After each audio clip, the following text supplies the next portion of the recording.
नमस्कार विद्यार्थी मित्रांनो, क्रिएटिव्ह मॅथ्स मराठी या आपल्या लाडक्या युट्यूब चॅनलमध्ये पुन्हा एकदा तुमच्या सगळ्यांचं सहर्ष स्वागत आहे. आज आपण चर्चा करतो इयत्ता 9वी गणित भाग 2चं 5वं प्रकरण, ज्या प्रकरणाचं नाव आहे चौकोन. आणि चौकोन या प्रकरणातला सराव संच 5.2 आज आपण बघणार आहोत. बघा मित्रांनो, या अगोदर आपण सराव संच 5.1 वर चर्चा केली आणि त्याचबरोबर या आधीच्या सर्व प्रकरणांवरती पण चर्चा केली.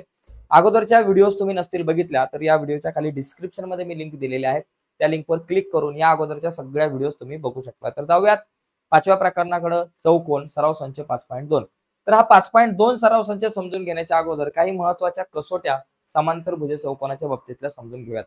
बघा, जर एखादा चौकोन जो आहे त्या चौकोनाच्या सम्मुख बाजूंच्या जोड्या एकरूप असतील आणि सम्मुख बाजूंच्या जोड्या एकरूप असतील आणि त्याचबरोबर समांतर असतील. बरं का, सम्मुख बाजूंच्या जोड्या एकरूप असतील, त्याला सम्मुख बाजूंच्या सगळ्या जोड्या एकरूप आहेत. समजा माझ्याकडे कुठला एखादा चौकोन दिला असेल आणि या चौकोनाचे सांगितलं की ही बाजू आणि ही बाजू एकरूप, ही बाजू आणि ही बाजू एकरूप, तर हा समांतर भुज चौकोन असतो.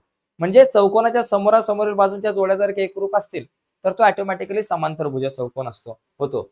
पुढचा गुणधर्म आहे पुढची एक कसोटी आहे, चौकोनाच्या सम्मुख कोनाच्या जोड्या एकरूप असतील तर तो समांतर भुज चौकोन असतो. समजा एखादा चौकोन आहे बाबा, त्यांनी सांगितलं, विचारलं की बाबा हा चौकोन समांतर भुज चौकोन आहे का? समजा हा कोन 70 मापाचा, हा कोन 70 मापाचा, हा 110 अंश मापाचा, हा पण 110 अंश मापाचा, म्हणजे समोरासमोरील कोनांच्या जोड्या एकरूप आहे, म्हणजे हा समांतर भुज चौकोन आहे. पुढे दिलाय चौकोनाचे कर्ण परस्परांना जर दुभागत असतील, कुठला एखादा चौकोन असेल आणि त्याचे कर्ण जर परस्परांना दुभागत असतील तर तो चौकोन समांतर भुज चौकोन असतो. आणि चौकोनाच्या सम्मुख बाजूंपैकी एक जोडी, म्हणजे समोरासमोरील बाजूंपैकी फक्त एकच जोडी पकडा, ही एक जोडी समजा एकरूप पण आहे आणि समांतर पण आहे, तर हा चौकोन समांतर भुज चौकोन असतो. या 4 अटी आहेत समांतर भुज चौकोन असण्याच्या. तर आता या सगळ्या 4 अटींचा, या 4 कसोट्यांचा वापर आपल्याला या सराव संचामध्ये करायचा आहे, ज्याच्यामध्ये जवळपास 5 प्रश्न आहेत. तर यातला पहिला प्रश्न माझ्या समोर असा आहे की आपल्याला या ठिकाणी काय दिलंय ते पहिलं पक्ष आणि साध्य आपण व्यवस्थित लिहून घेऊया. त्या ठिकाणी मला इथं पक्षामध्ये काय दिलंय, पक्षामध्ये म्हणजे ज्या गोष्टी दिलेल्या असतात त्या आपण पक्षामध्ये लिहायच्या. काय दिलंय, चौकोन एबीसीडी हा समांतर भुज आहे. काय लिहायचं, चौकोन एबीसीडी जो आहे हा समांतर भुज चौकोन आहे, हा समांतर भुज आहे, समांतर भुज आहे. चला ओके, हा समांतर भुज चौकोन आहे आपण म्हणू शकतो. एवढं दिलेलं आहे. त्याच्यानंतर आपल्याला दिलंय की बिंदू पी व क्यू हे अनुक्रमे बाजू ए बी व बी सी यांचे मध्यबिंदू आहे. तर आपण याच्यामध्ये हा पहिला मुद्दा झाला. दुसरा मुद्दा काय बाबा, पी आणि क्यू हे मध्यबिंदू आहे, म्हणजे इथे दोन हे एकरूप भाग होतील आणि हे दोन एकरूप भाग होतील. पी आणि क्यू या दोन बाजूंचे हे मध्यबिंदू आहे. मग इथं लिहायचं पी हा एबीचा व क्यू हा बीसीचा मध्यबिंदू, डीसीचा मध्यबिंदू आहे, डीसीचा मध्यबिंदू आहे, मध्यबिंदू आहे. ओके, हे आपल्याला सिद्ध करायचंय. हे आपल्याला एक दिलेलं आहे पक्षामध्ये, आणि जे सिद्ध करायचंय त्याला आपण साध्यामध्ये लिहायचं. जी गोष्ट तुम्हाला सिद्ध करायची ती गोष्ट आपण साध्यामध्ये लिहू. मला काय सिद्ध करायचंय की चौकोन एपीसीक्यू, एपीसीक्यू म्हणजे बघा हा जो एक चौकोन तुम्हाला दिसतोय एपीसीक्यू, हा आतमध्ये तयार झालेला हा जो चौकोन आहे हा समांतर भुज चौकोन आहे, आपल्याला सिद्ध करायचंय. बरोबर, चौकोन एपीसीक्यू हा समांतर भुज चौकोन आहे, समांतर भुज आहे किंवा हा समांतर भुज आहे, हे आपल्याला दाखवायचंय. तर बघा, एकदम सोपी सिद्धता आहे, काय काळजी करू नका. जब तक है महेंद्र सर तब तक तू ना डर. तर ही सिद्धता आपण समजून घेऊ. बघा काय सांगितलंय. पहिली गोष्ट आपल्याला जे दिलंय, हा चौकोन एबीसीडी समांतर भुज आहे आपल्याला दिलंय. चला आपण लिहू, चौकोन एबीसीडी, चौकोन एबीसीडी हा समांतर भुज आहे, समांतर भुज चौकोन आहे. ओके, समांतर भुज आहे. बरोबर. आता याच्यामध्ये बघा, समांतर भुज चौकोन असेल तर समोरासमोरील बाजू कशा असतात, एकरूप असतात आणि समांतर असतात. तर आता आपण काय करू, समोरासमोरील बाजूंच्या फक्त एकाच जोडीचा विचार करू. ही एबी आणि ही सीडी, ह्या दोन बाजू एकरूप आहेत, म्हणून आपण म्हणू शकतो एबी एकरूप सीडी, हा एक पहिला मुद्दा. आणि दुसरा, रेख एबी समांतर रेख सीडी. ओके, सीडी, रेख एबी आणि सीडी एकमेकींना समांतर आहे. तिसरा मुद्दा तुम्ही असा लिहू शकता, हा तिसरा झाला दुसरा मुद्दा, चौथा पॉइंट तुम्ही असा लिहू शकता की एबी समांतर सीडी, एबी आणि सीडी समांतर आहे. मग आपला एबी म्हणजेच तुम्ही एपी समांतर सीक्यू पण म्हणू शकता. एबी म्हणजेच एपी म्हणजेच रेख एपी समांतर रेख तुम्ही म्हणू शकता सीक्यू, एपी समांतर सीक्यू असं सुद्धा म्हणू शकता. म्हणजे आता एपी सीक्यू ची एक बाजूंची जोडी समांतर झाली. आता ती एकूण दाखवण्याचा प्रयत्न करू. पाचवा पॉइंट आता तुम्ही इथं काय लिहू शकताय की आपल्याला काय म्हटलंय की पी हा एबीचा मध्यबिंदू आहे, बरं का. पी हा एबीचा मध्यबिंदू आहे, बरोबर. मध्यबिंदू आहे, मध्यबिंदू आहे, हे आपल्याला दिलेलं आहे पक्षामध्ये. ओके, ज्या गोष्टी आपल्याला माहिती आहेत त्या आपण काय म्हणा त्या कशामध्ये लिहायच्या, पक्षामध्ये आपण लिहायच्या असतात. तर या ठिकाणी आपण लिहिलं पक्षामध्ये बाबा पी हा मध्यबिंदू आहे. मग मध्यबिंदू म्हणजे दोन एकरूप भाग झाले, एपी एकरूप पीबी, किंवा एपी हा एबीचा अर्धा आहे. याचाच अर्थ होतो की एपी जो आहे तो कोणाचा अर्धा आहे, अर्धा एबीचा अर्धा आहे. एपी हा एबीचा अर्धा आहे. का? कारण पी हा मध्यबिंदू असेल तर एपी जो आहे एबीचा अर्धा होता ऑटोमॅटिकली. सातवा पॉइंट आता आपण लिहू, क्यू जो आहे तो सीडीचा मध्यबिंदू. इथं आपल्याला म्हटलंय क्यू हा सीडीचा मध्यबिंदू आहे. क्यू हा डीसीचा मध्यबिंदू आहे किंवा सीडीचा मध्यबिंदू आहे, मध्यबिंदू आहे, मध्यबिंदू आहे. ठीक आहे, हे आपल्याला दिलेलं आहे, सांगितलेलं आहे. त्याला आपण लिहू पक्ष. आपलं पक्ष अभ्यासावर लक्ष. मग आठवा पॉइंट होईल क्यू हा मध्यबिंदू आहे म्हणजे सीक्यू आणि डीक्यू आणि सीक्यू एकरूप आहे. आणि याचा अर्थ सीक्यू जो आहे तो या सीडीचा अर्धा आहे. सीक्यू बरोबर, म्हणून आपण म्हणू शकतो की सीक्यू बरोबर 1/2 गुणिले सीडी. आता नववा मुद्दा तुम्ही म्हणू शकताय, बघा या ठिकाणी लक्षात घ्या, हा जो एपी बरोबर 1/2 एबी आहे आणि सीक्यू बरोबर 1/2 सीडी आहे. आता याच्यामध्ये सीडी आणि एबी एकरूप आहे, हे दोघ जण एकरूप आहे, त्याचा अर्थ एपी आणि सीक्यू पण एकरूप आहे. बघा एबी आणि सीडी एकरूप आहे 2 वरून, म्हणून एपी आणि सीक्यू पण एकरूप आहे. म्हणून आपण म्हणू शकतो एपी बरोबर सीक्यू, बरोबर. कशावरून बाबा, हे तुम्ही लिहू शकता विधान 2, 6 आणि 8 वरून. 2, 6, 8 वरून. ह्याचा एक लक्षात घ्या, एपी आणि सीक्यू दोघे एकरूप आहेत आणि एपी आणि सीक्यू दोघे एकमेकांना समांतर आहेत, बरोबर ना. बघा आता मी या सगळ्या गोष्टी रफ करतो, तुमच्या लक्षात घ्या. हा एपी आणि हा सीक्यू एकरूप आहे विधान 9 वरून, आणि समांतर आहे विधान 4 मध्ये समांतर दिले. म्हणजे या चौकोनाच्या ही जी सम्मुख बाजूंची जी जोडी आहे, बरोबर ना, सम्मुख बाजूंची जी जोडी आहे ती एकरूपपणे आणि समांतर भुजपण आहे. म्हणून आपण म्हणू शकतो की म्हणून चौकोन एपीसीक्यू हा, बरोबर ना, एपीसीक्यू हा समांतर भुज आहे, समांतर भुज आहे. हा कशावरून समांतर भुज आहे, 4 व 9 वरून. 4 व 9 वरून, विधान 4 व विधान 9 वरून आपण असं म्हणू शकतो.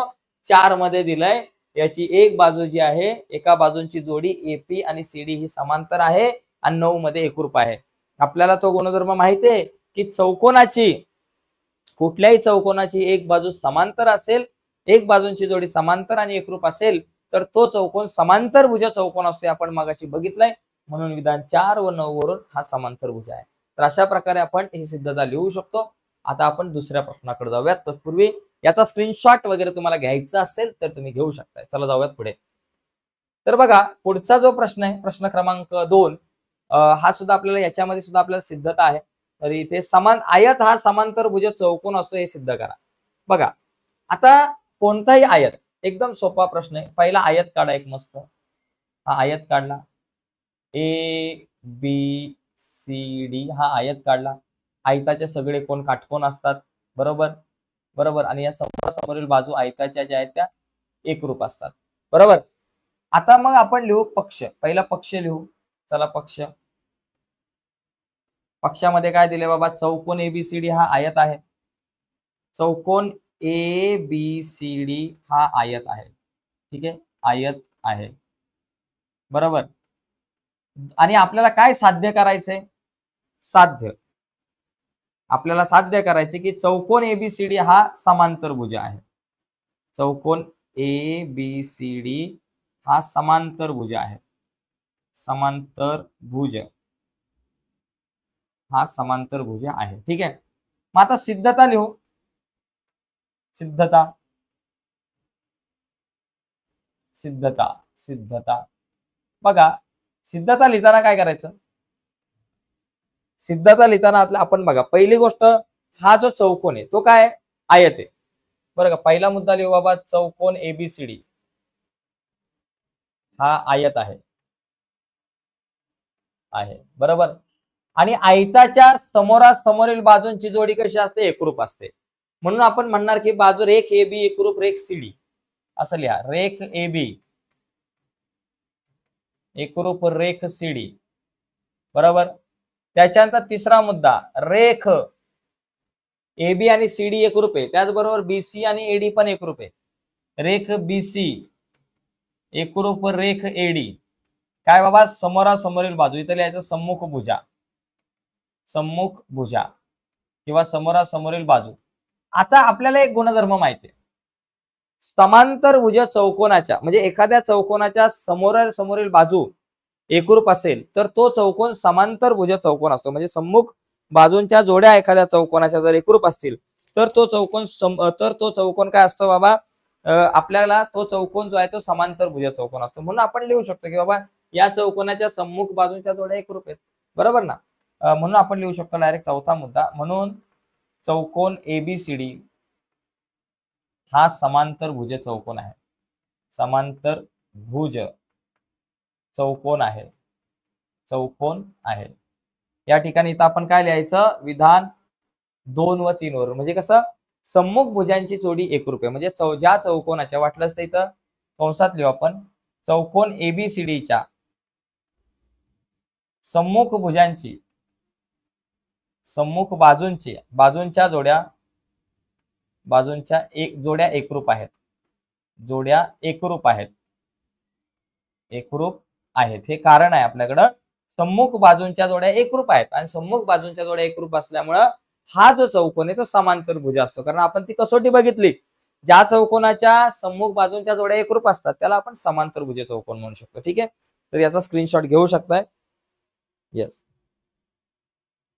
तर बघा, या ठिकाणी इथं समांतर भुज चौकोनाच्या कसोटीनुसार म्हटलं तरी चालू शकतं. पुढे बघा. चला, आता तिसरा प्रश्न जो आहे, इथे बघा, इथं मला काय दिलंय आणि काय सिद्ध करायचं बघा. पहिली गोष्ट, पक्षात आपल्याला काय दिलंय ते आपण या ठिकाणी लिहून घेऊयात आणि मग साध्य आपण काय करायचं ते बघू. पक्षात काय दिलंय की जी हा डीईएफ चा मध्यगा संपात आहे. बघा, पहिली गोष्ट, जी हा त्रिकोण डीईएफ चा मध्यगा संपात आहे. काय? मध्यगा संपात. मध्यगा संपात बिंदू आहे. चला, मध्यगा संपात बिंदू. ओके, मध्यगा संपात आहे. ठीक आहे, मध्यगा संपात आहे.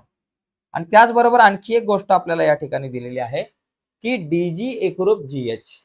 बघा, डीजी आणि हा जीएच हे दोघ जण एकरूप आहे. डीजी एकरूप जीएच. डीजी बरोबर जीएच. आणि त्याचबरोबर आपल्याला काय दिलेलं आहे की याच्यामध्ये आपल्याला एक मध्यगा दिले, जी हा डीईएफ चा मध्य. ठीक आहे, हा मध्यगा संपात आहे. हा मध्यगा संपात आहे याचा अर्थ ही जी डी आणि ही इथे एखादा बिंदू असेल, इथं आपण एखादा बिंदू घेऊ आणि त्या बिंदूला नाव आपण काय देऊ? ओ द्या, पी द्या, काही नाव या ठिकाणी आपण देऊ शकतो. आता सिद्धता सोडवायला घेऊयात आपण. सिद्धता बघा, या प्रश्नात जर का आपण बघितलं तर पहिला मुद्दा मला काय दिलाय की त्रिकोण डीईएफ चा. चला आपण एक विचार करू. या त्रिकोण डीईएफ मध्ये मला काय दिलेलं आहे? पहिली गोष्ट, डीजी एकरूप जीएच लिहून टाकू. चला, पहिलं मला दिलंय डीजी बरोबर जीएच दिलंय. हा भाग आपण त्याला लिहून घेऊ आणि याला आपण म्हणू पक्ष. बाबा, आम्हाला पक्षामध्ये दिलेलं आहे. दुसरा मुद्दा, त्रिकोण डीईएफ मध्ये, बरोबर, जी हा मध्यगा संपात आहे. बरोबर, जी हा मध्यगा संपात आहे. जी हा मध्यगा संपात आहे, संपात आहे, संपात आहे, हे पण आपल्याला पक्षामध्ये दिले.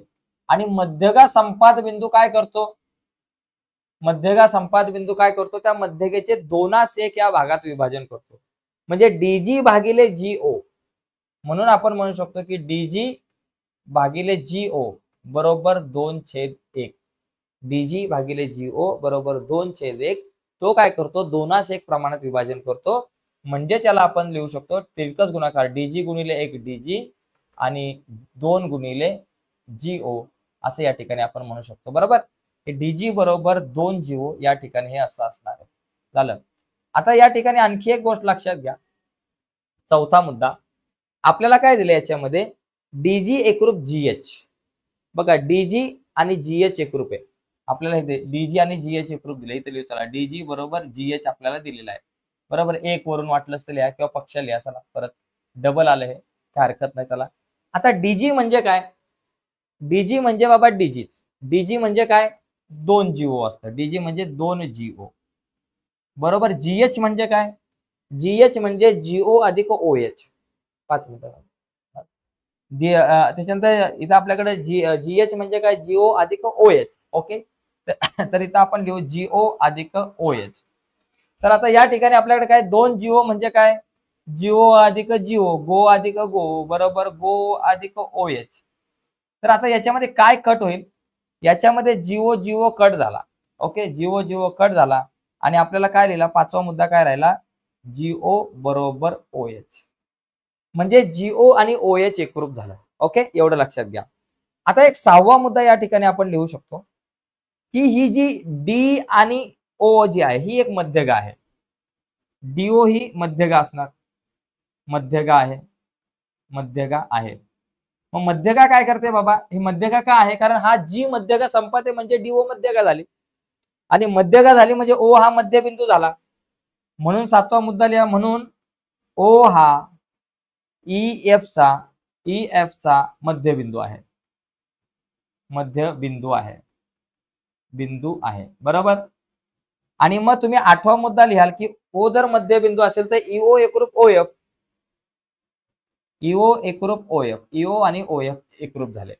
मग आता तुम्ही या चौकोनाचा जर विचार केला, आपल्याकडे जो चौकोन तुम्हाला पाहिजे बघा, हा जो चौकोन आपल्याला समांतरभुज चौकोन दाखवायचा. बघा या चौकोनाचं नाव काय, इथं समजा आपला ओ बिंदू आहे, हा जो चौकोन आहे आपल्याकडे बघा, या चौकोनाचा जर विचार केला, या चौकोनाचे हे 2 कर्ण आहे, या चौकोनामध्ये जीओ एकरूप ओएच, बघा जीओ एकरूप ओएच इथं आपल्याला दिसतंय, हे जीओ आणि ओएच एकरूप आहे. आणि त्याचप्रमाणे ईओ एकरूप ओएफ, हा ईओ आणि ओएफ हे दोघ जण एकरूप आहे, म्हणजे कर्ण परस्परांना दुभागतात. बरोबर ना. मग इथं तुम्ही लिहू शकताय की 9वा मुद्दा, चौकोन ई काय बाबा GEHF, GEHF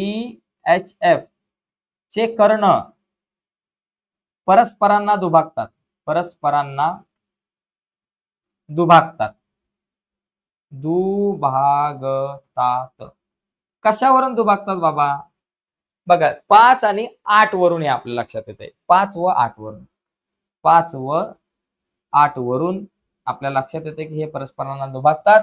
आणि म्हणून या ठिकाणी आपण म्हणू शकतो, इथे मी लिहितो 10वा मुद्दा, म्हणून चौकोन GEHF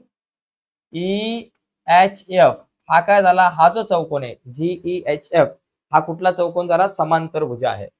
हा समांतरभुज आहे. बरोबर, समांतरभुज चौकोनाची कसोटी असं लिहा, समांतरभुज चौकोनाच्या कसोटीनुसार. बरोबर, समांतरभुज चौकोनाच्या कसोटीनुसार लिहा, कंसामध्ये, कंसात लिहा समांतरभुज चौकोनाच्या कसोटीनुसार, कसोटीनुसार झाला, संपला विषय. तर अशा प्रकारे मित्रांनो हा जो प्रश्न आहे तो आपण सोडवू शकतो. ठीक आहे, याचा स्क्रीनशॉट घ्यायचा असेल तर तुम्हाला घेऊ शकता. यानंतर आपण पुढच्या प्रश्नाकडे जाऊया. तर बघा मित्रांनो, हा प्रश्न क्रमांक 4 जो आहे, या प्रश्नामध्ये आपल्याला काय दिलंय की या प्रश्नात दिलंय की समांतरभुज चौकोनाच्या चारही कोणांच्या दुभाजकामुळे तयार झालेला चौकोन आयत असतो हे सिद्ध करा. आता हा एक समांतरभुज चौकोन आहे एबीसीडी आणि या समांतरभुज चौकोनाचे बघा हा डी एक कोन दुभाजक आहे, इथे दोन एकरूप भाग होतात. हा इथून हा डीपी एक कोन दुभाजक आहे, त्याचप्रमाणे डीएस कोन दुभाजक आहे ज्याने हे दोन एकरूप कोन झालेत. त्याच प्रकारे हा सीक्यू पण कोन दुभाजक आहे ज्यामुळे इथं दोन एकरूप कोन तयार झालेत आणि बीआर सुद्धा कोन दुभाजक आहे, इथे दोन एकरूप कोन तयार झालेले आहेत.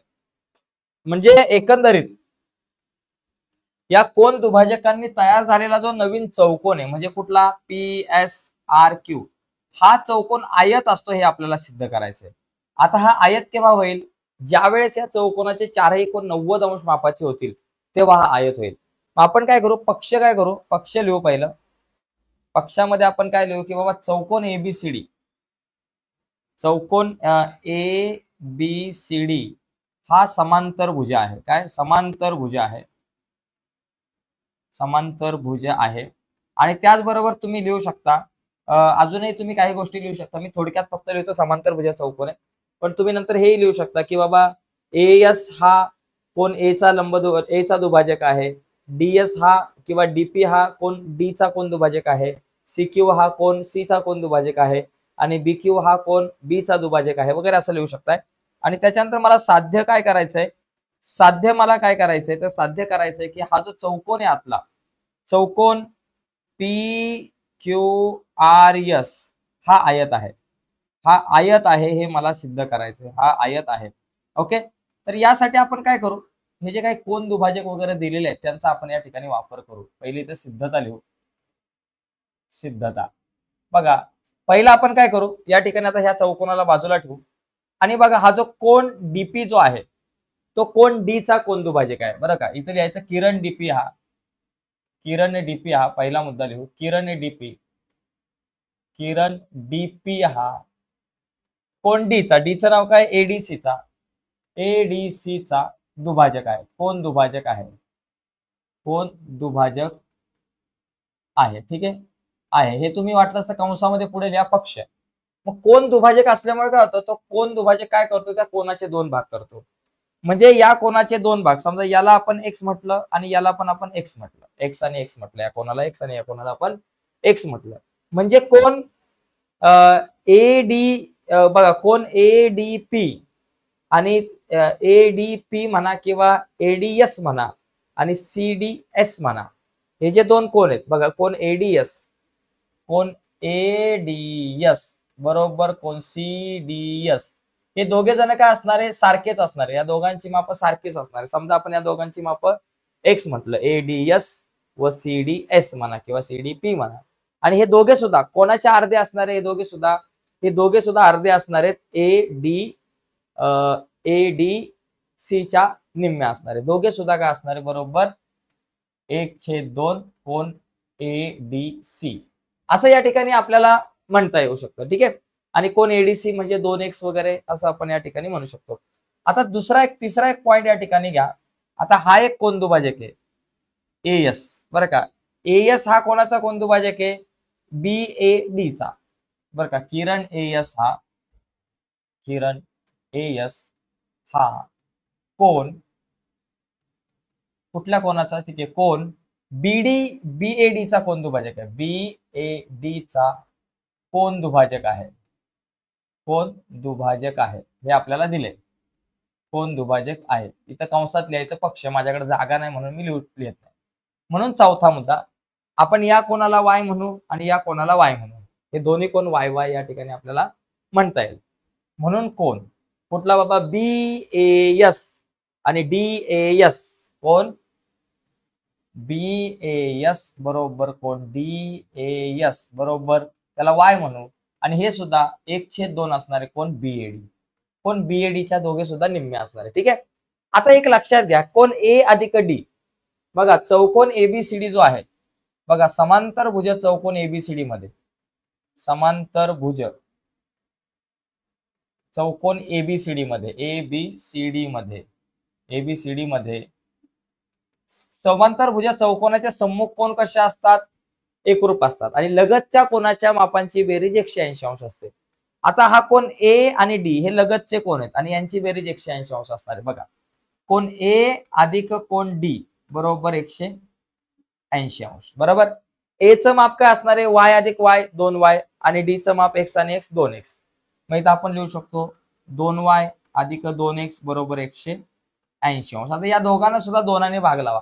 2 ने भाग लावला तर y अधिक x बरोबर 180 अंश. याचाच अर्थ काय झाला, याला 6वा मुद्दा लिहा, x अधिक y बरोबर 180 नाही, इथं 90 येणार.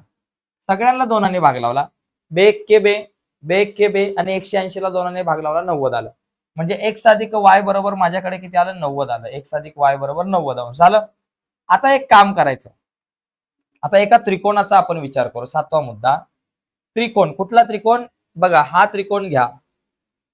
कुठला त्रिकोण बघा, हा ASD मध्ये, त्रिकोण ASD मध्ये, ASD मध्ये, त्रिकोण ASD मध्ये बघा, त्रिकोणाच्या 3 कोणांच्या मापांची बेरीज 180 अंश असते. मग ASD मध्ये काय बाबा, हा SAD अधिक SDA अधिक कोण हा ASD, तिघांची बेरीज 180 अंश. बघा काय करायचं, कोण ASD अधिक कोण, याचं नाव काय बाबा SAD आणि याचं नाव SDA, कोण SDA अधिक कोण SAD बरोबर 180 अंश. बरोबर. ASD चं माप मला काढायचंय, कोण ASD अधिक SDA चं माप काय, SDA x आहे आणि SAD चं y आहे. मग इथं लिहायचं x अधिक y बरोबर 180 अंश.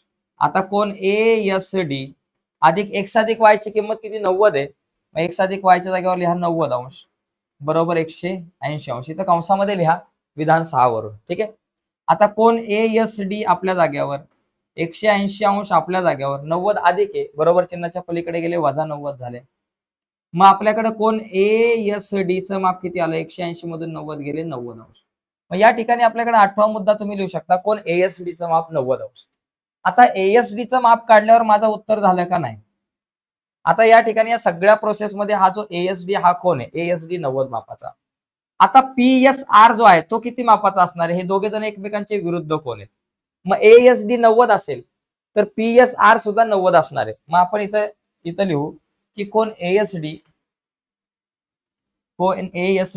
बरोबर कोण PSR, कारण हे काय विरुद्ध कोण आहे, विरुद्ध कोण हे आपले आहेत विरुद्ध कोण. बरोबर. म्हणून आपण म्हणू शकतो की बाबा कोण PSR किती झाला, 90 अंश. कोण PSR बरोबर आपल्याकडे आला 90 अंश. का PSR 90 अंश आला, कारण ASD आणि PSR एकरूप आहे आणि ASD चं माप 90 म्हणून PSR पण 90. आता या चौकोनात लक्षात घ्या, चौकोन PSRQ हा जो चौकोन आहे तुम्हाला दिसतोय हिरव्या रंगाचा, या चौकोनामध्ये PSR आपण 90 मापाचा दाखवला. ही सगळी प्रक्रिया करून याच प्रमाणे आपण कोण Q सुद्धा 90 मापाचा दाखवू शकतो या त्रिकोणाचा वापर करून. हा BQC 90 दाखवायचा, त्याच्यानंतर त्याच्या विरुद्ध PQR. त्याचप्रमाणे आपल्याला R पण हा 90 अंश मापाचा कोण दाखवता येऊ शकतो. ओके, म्हणजे याच पद्धतीने बघा, हा AR म्हणजे R सुद्धा म्हणजे आपल्याला 90 मापाचा दाखवता येऊ शकतो. म्हणजे BR किंवा डायरेक्ट ARB चा वापर करून डायरेक्ट तुम्ही R 90 मापाचा दाखवू शकता. म्हणजे याचप्रमाणे आपल्याला हे बाकीचे इतर कोण सुद्धा आपण 90 मापाचे दाखवू शकतो. इथं लिहायचं याचप्रमाणे आपण काय करू शकतो की कोण, आता यस दाखवला, PQR बरोबर 90 आपण दाखवू शकतो. कोण P, याचं मी PQ आणि R, कोण P बरोबर कोण Q बरोबर कोण R बरोबर 90 अंश दाखवता येईल, बरोबर. आता मी या कोणांची माप जरा शॉर्टकट मध्ये लिहिले. P चं माप पूर्ण लिहायचं, त्याचप्रमाणे कोण SPQ, त्याचबरोबर Q चं नाव PQR आणि R चं नाव QRS बरोबर 90 दाखवता येईल. मग आता बघा, PSR 90, S 90, P 90, Q 90, R 90 सगळे कोण 90 मापाचे. म्हणून आपण म्हणू शकतो की चौकोन PQRS काय झाला, आयत झाला. म्हणून लिहायचं चौकोन PQRS हा आयत आहे, ठीक आहे, हा आयत आहे. म्हणून हा चौकोन जो आहे तो तुमचा आयत झाला, जागा कमी आहे म्हणून. मग इथं लिहायचं विधान काहीतरी म्हणजे आयत आहे, कारण सगळे कोण 90 मापाचे असतील म्हणून. तर अशा प्रकारे हा जो प्रश्न आहे तो आपल्याला सोडवता येईल. जरा मोठा प्रश्न होता, जागा थोडी आपल्याला कमी पडली, पण ठीक आहे. चला आपण आता पुढचा प्रश्न बघूयात, प्रश्न क्रमांक 5वा आणि शेवटचा. ओके, 5वा शेवटचा आणि महत्वाचा प्रश्न बघा. आता या 5व्या प्रश्नामध्ये काय दिलंय, हा बघा, शेजारील आकृतीमध्ये. आता ह्या आकृतीला थोडंसं आपण वर घेऊ म्हणजे आपल्याला जरा लिहायला मिळेल. मगाशी लिहायला जागा नव्हती मिळाली, आपल्याला जागा जरा नेहमी कमीच मिळते. ही आकृती जी आहे त्याच्यामध्ये हा जो प्रश्न जो आहे त्याला आपण जरा छोटं करू, वरती नेऊ आणि आपल्या आकृतीला पण वर नेऊ म्हणजे आपल्याला खाली जरा थोडीशी जागा मिळेल व्यवस्थित. ठीक आहे, चला बघा, आता हे जरा वरती गेलं थोडंसं, बस वर गेलं म्हणजे जागा मिळाली. तर बघा, आता या ठिकाणी मी पहिलं पक्ष लिहितो. मला काय काय दिलंय त्या सगळ्या गोष्टी आपल्याला पक्षामध्ये आपल्याला व्यवस्थित लिहून घ्यायच्यात. बरोबर, मला पक्षात काय दिलंय, ज्या गोष्टी मला माहिती असतात त्या पक्षामध्ये आपण लिहितो. बघा इथे लिहितात चौकोन एबीसीडी या समांतर भुज चौकोनाच्या बाजूवर. म्हणजे पहिला मुद्दा दिलाय की चौकोन एबीसीडी जो आहे हा समांतर भुज आहे, समांतर भुज चौकोन आहे, समांतर भुज आहे असं आपल्याला दिलंय, समांतर भुज आहे. ठीक आहे, आणि त्याच्या सोबत आपल्याला काय दिलंय, दुसरा मुद्दा, याच्यासोबत आपल्याला दिले AB बरोबर BQ बरोबर CR बरोबर DS. बघा, AP बरोबर BQ बरोबर CR बरोबर DS हे आपल्याला दिलेलं आहे. आणि साध्य आपल्याला काय करायचंय, साध्य साध्य साध्य आपल्याला करायचं आहे की हा जो चौकोन जो आतमधला आहे PSRQ किंवा PQRS, चौकोन PQRS हा समांतर भुज चौकोन आहे. चौकोन PQRS हा समांतर भुज चौकोन आहे, समांतर भुज चौकोन आहे, हा समांतर भुज चौकोन आहे हे आपल्याला सिद्ध करायचं. तर आता हे आपण सिद्ध करायचा एक प्रयत्न करूयात आणि सिद्धता लिहायला सुरू करू. सिद्धता बघा, आता या ठिकाणी बघा, इथे पहिली गोष्ट मला काय दिलं, ही एपी. बघा, ही एपी, एकरूप बाजू DS, एकरूप बाजू RC आणि एकरूप बाजू BQ आपल्याला दिलेली आहे. आता हा आतमधला जो चौकोन PQRS आहे तो मला समांतर भुज दाखवायचा आहे. आता समांतर भुज चौकोन केव्हा असतो एखादा, जर एखाद्या चौकोनाच्या समोरासमोरील बाजूंच्या जोड्या एकरूप असेल तर तो समांतर असेल, किंवा समोरासमोरील बाजूंच्या जोड्या समांतर असतील तर समांतर असेल. आता या ठिकाणी ऑलरेडी पहिला मुद्दा आपल्याला चौकोन एबीसीडी समांतर भुज दिलाय. चौकोन एबीसीडी हा समांतर भुज आहे. बरोबर, समांतर भुज आपल्याला आहे असं म्हटलंय. बरोबर, हा एक मुद्दा दिलाय. दुसरा मुद्दा आपल्याला काय दिलाय की बाबा AB बरोबर BQ बरोबर CR बरोबर DS. बघा, AB बरोबर BQ बरोबर CR बरोबर DS असं पण दिलंय. या दोन्ही गोष्टी आपल्याला पक्षात दिलाय. याला म्हणा पक्ष आणि याला म्हणा पक्ष. ठीक आहे, आता तिसरा मुद्दा तुम्ही लिहू शकताय, चौकोन एबीसीडी हा समांतर भुज चौकोन आहे, त्याच्यामुळे आपल्याकडे AB एकरूप CD, म्हणून आपण म्हणू शकतो की बाबा AB एकरूप CD. आता याच्यामध्ये एक लक्षात घ्या, हा खालचा मुद्दा वर, वरचा मुद्दा खाली घ्या जरा थोडस, बरं का. याला वाटलं याला पहिलं लिहा AB बरोबर BQ बरोबर CR बरोबर DS आणि नंतर लिहा चौकोन एबीसीडी हा समांतर भुज चौकोन. बरोबर, कारण समांतर भुज चौकोन आहे म्हणून AB बरोबर CD असं या ठिकाणी आपण म्हणू शकतो. बरोबर, आता इथे समांतर भुज चौकोनाच्या, समांतर भुज चौकोन एबीसीडीच्या सम्मुख बाजू. ओके, इथे लिहितो चला मी, सम्मुख बाजू म्हणजे प्रश्न नको, प्रॉब्लेम नको. झालं, लिहिलं. आता याच्यामध्ये बघा, AB म्हणजे काय, AP अधिक PB. AB म्हणजे AP अधिक PB, AP अधिक PB. आणि बरोबर CD म्हणजे काय, CD म्हणजे DR अधिक RC, DR अधिक RC म्हणजे CR. आता याच्यात कट काय होईल बघा, याच्यामध्ये लक्षात घ्या AB नाही तर AP आहे बरं का, मी चुकून AB लिहिलं.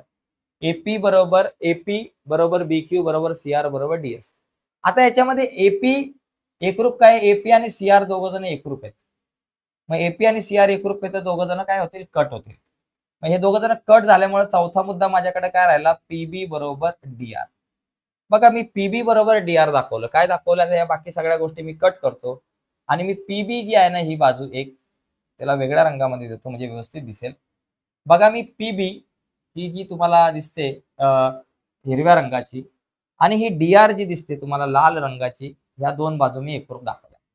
याचा फायदा काय होणार, या दोन बाजू एकरूप दाखवल्याचा, ही आणि ही बाजू एकरूप दाखवल्याचा फायदा काय होणार ते सांगतो. बघा, याच्यामध्ये बघा, आता वरती हा हिरव्या रंगाचा एक त्रिकोण तयार झाला.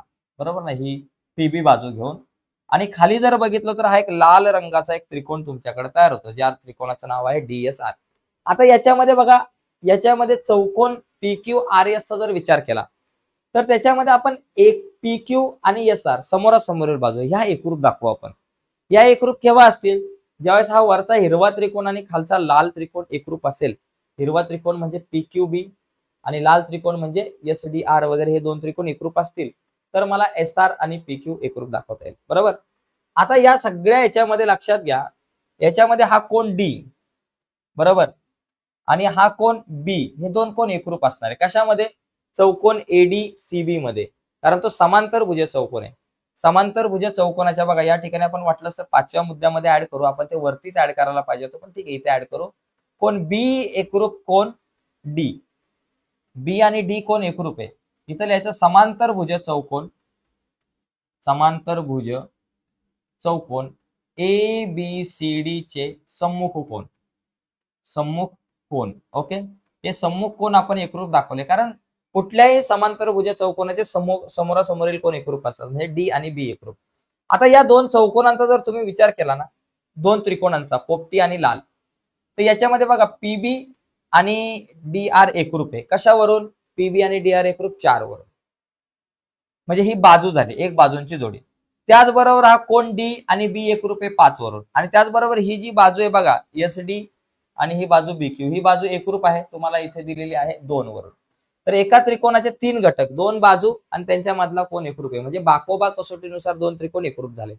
आणि 2 त्रिकोण एकरूप झाले तर त्याच्या संगत बाजू PQ आणि SR एकरूप होतील. ओके, मग आता 2 त्रिकोणांचा विचार करू. PBQ, त्रिकोण PBQ व त्रिकोण PBQ व RDS मध्ये, RDS मध्ये चला जे घटक एकरूप आहेत ते आपण दाखवून देऊ. पहिला इथं 6वा पॉइंट वाटलंच तर लिहू. PB एकरूप DR, PB रेख PB एकरूप रेख DR, एकरूप रेख DR. PB आणि DR कशावरून एकरूप? 4 वरून. इथं लिहा 4 वरून, विधान 4 वरून, सगळे इकडून तिकडून आहे. 7वा मुद्दा, कोण B एकरूप कोण D. बघा हा कोण B आणि हा कोण D एकरूप आहे. कशावरून? 5 वरून, 5 वरून, 5 वरून. आणि बाजू 8वा मुद्दा, कुठल्या दोन बाजू एकरूप? DS एकरूप BQ. चला, किंवा BQ एकरूप DS लिहा. BQ एकरूप DS, रेख BQ एकरूप रेख DS, रेख BQ एकरूप रेख DS. BQ आणि DS एकरूप आहे. हे दोघ जण एकरूप कशावरून? हे 2 वरून लिहा किंवा पक्ष लिहा, काय लिहा, 2 वरून लिहा, पक्ष लिहा, जे काय लिहिता येईल ते लिहा. म्हणून आता हे दोन त्रिकोण, त्रिकोण PBQ एकरूप त्रिकोण RDS कुठल्या कसोटीनुसार? बघा बाजू आहे, कोण आहे, बाजू आहे, म्हणजे बा कसोटी, माहिती लिहायचं बाकोबा कसोटी, बाकोबा कसोटी, बाकोबा कसोटीनुसार हे दोन त्रिकोण झाले एकरूप. मग यानुसार मग आता 9वा मुद्दा आपण लिहू. दोन त्रिकोण एकरूप आहेत तर त्याच्या त्याच्या संगत बाजू एकरूप असतात. म्हणून ह्या वरच्या त्रिकोणाची बाजू PQ आणि खालच्या त्रिकोणाची बाजू SR एकरूप. म्हणून आपण म्हणू शकतो बाजू PQ किंवा रेख PQ एकरूप रेख SR. झालं. इथं लिहायचं एकरूप त्रिकोणाच्या संगत बाजू, बरोबर, एकरूप त्रिकोणाच्या संगत बाजू, शॉर्टकट मध्ये लिहिले मी, एकरूप त्रिकोणाच्या संगत बाजू. तर आता याच्यामध्ये लक्षात घ्या PQ एकरूप SR झालं. चला, ही समोरासमोरील बाजूंची एक जोडी एकरूप दाखवली. याचप्रमाणे आपल्याला ही जोडी सुद्धा एकरूप दाखवता येईल. मग आपण म्हणू शकतो की याचप्रमाणे रेख PS एकरूप रेख QR दाखवता येईल. रेख PS एकरूप रेख QR दाखवता येईल, QR दाखवता येईल, दाखवता येईल. या दोन बाजू आपल्याला एकरूप दाखवता येईल. ओके, येईल. झालं. याला वाटलंच तर तुम्ही नंबर 10 द्या. याचप्रमाणे बाबा PS एकरूप QR दाखवता येईल. मग आता PS एकरूप QR ही समोरासमोरील बाजूंची एक जोडी आणि PQ एकरूप SR ही समोरासमोरील बाजूंची एक जोडी एकरूप झाली. बरोबर. मग आता समोरासमोरील बाजूंच्या जोड्या जर एकरूप असतील तर हा चौकोन समांतरभुज चौकोन आहे. म्हणून तुम्ही लिहायचा 11 मुद्दा. म्हणून चौकोन PQRS हा कुठला झाला? समांतरभुज चौकोन आहे. हा समांतरभुज आहे. समांतरभुज हा समांतरभुज आहे. हा कशावरून समांतरभुज आहे? तर विधान 9 व 10 वरून असं म्हणायचं. कशावरून? 9, 10 वरून. ओके. कारण 9 आणि 10 मध्ये दिले की समोरासमोरील बाजूंच्या जोड्या एकरूप आहेत, म्हणून हा चौकोन समांतरभुज आहे. ठीक आहे. तर बघा मित्रांनो, या सराव संचामध्ये फक्त 5च गणितं होती, पण खूप मोठी मोठी होती, महत्वाची होती. तर आजच्या या चर्चेमध्ये इथेच थांबूयात. नक्कीच व्हिडिओ आवडले असेल तर व्हिडिओला लाईक करा. नवीन असाल आपल्या युट्यूब चॅनलवर आणि अजूनपर्यंत चॅनल सबस्क्राईब नसेल केला तर आत्ताच आपला चॅनल सबस्क्राईब करून त्या बाजूला असलेलं बेलचं बटन दाबायला विसरू नका. बाय मित्रांनो, धन्यवाद सर्वांना.